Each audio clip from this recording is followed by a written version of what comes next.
पावन अवसर पर मैं गुरु का वंदन करता हूँ।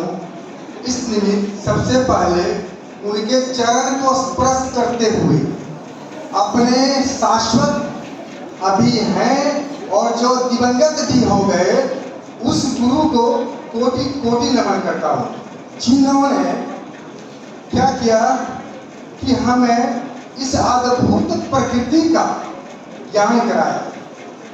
आज यह विशेष अवसर जो है गुरु के स्मरण करने के लिए है, लेकिन हम लोग यहाँ अपने गुरु के रूप में महर्षि वेद व्यास को स्मरण करने के लिए उपस्थित हुए हैं। अब थोड़ा सा जीवन वृत्त हम लोग महर्षि वेद व्यास का जानें।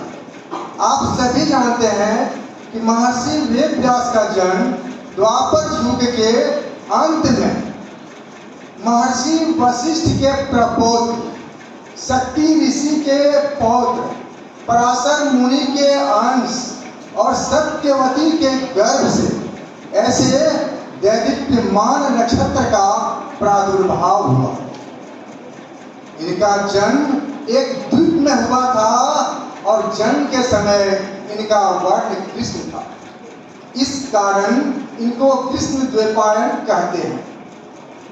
कुछ समय रहने के बाद बाल्यकाल में ही इन्होंने मन में तपस्या के लिए विचार बनाया और हिमालय की गोद में भगवान नर नारायण की तपोभूमि वनस्थली के शम्याप्राश में अपना आश्रम बनाया।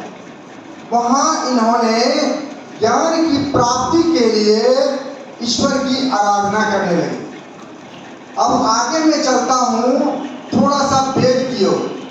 हम लोग कहते हैं कि महर्षि वेद व्यास को वेद के लेखक मानते हैं, रचिता मानते हैं, लेकिन यह पूर्णतः सत्य नहीं है, थोड़ा सा आंशिक है। बाद में मैं फिर स्मरण करूंगा कि मैं कहाँ था। तो वेद में जाएं, आप लोग जानिए कि वेद जो है किसी व्यक्ति की रचना नहीं है, यह अपौरुषेय है। अपौरुषेय मतलब हो गया पुरुष के द्वारा किया गया नहीं, बल्कि ईश्वर प्रदत्त। कहते हैं कि ब्रह्मा ने अपने चार मुख से, आप सभी जानते हैं ब्रह्मा के चार मुख चारों दिशाओं का अवलोकन करते हैं। ब्रह्मा के इन चारों मुख से चारों वेदों का प्रादुर्भाव हुआ। वो क्या किया कि ब्रह्मा के द्वारा इस ब्रह्मांड के सूक्ष्म तरंग में विकृत किया गया, फैलाया गया। इनके पूर्व मुख से, ऋग्वेद दक्षिण मुख से, यजुर्वेद पश्चिम मुख से, सामवेद और उत्तर मुख से अथर्ववेद का निर्माण हुआ या बना नहीं। यहाँ फिर देखिए, ब्रह्मा ने अपने संकल्प से चार मानस पुत्र ऋषि कुमार को उत्पन्न किए, जन्म नहीं दिए, बल्कि अपने संकल्प से मानस पुत्र के रूप में उन्होंने उत्पन्न किए। आप लोगों ने सुना होगा या अपनी वंदना पुस्तक में पढ़ते हैं, सनक, सनंदन, सनकादिक और सनत कुमार, ये चार ऋषि। उन्हीं ऋषि को इस ब्रह्मांड में भेजकर उन्होंने उनसे कहा कि आप सृष्टि की संरचना के लिए, आप सृष्टि के संरचना के लिए, संचालन के लिए वेद की रचना करें। और यही ऋषि कुमार द्वारा वेदों का रचना किया गया है। इनको मंत्र दृष्टा कहते हैं। इन्होंने कोई हाथ से नहीं लिखा, बल्कि अपने आध्यात्मिक शक्ति के बल पर ताड़ या भोज के पत्रों पर इन वेद के मंत्रों को संग्रहित करता गया। परवर्ती कुछ समय के बाद भगवान वेद व्यास देखते हैं ये सारे वेद एक ही जगह संगठित है। एक जगह संगठित होने से यज्ञों का कार्यक्रम सही ढंग से नहीं हो पाएगा।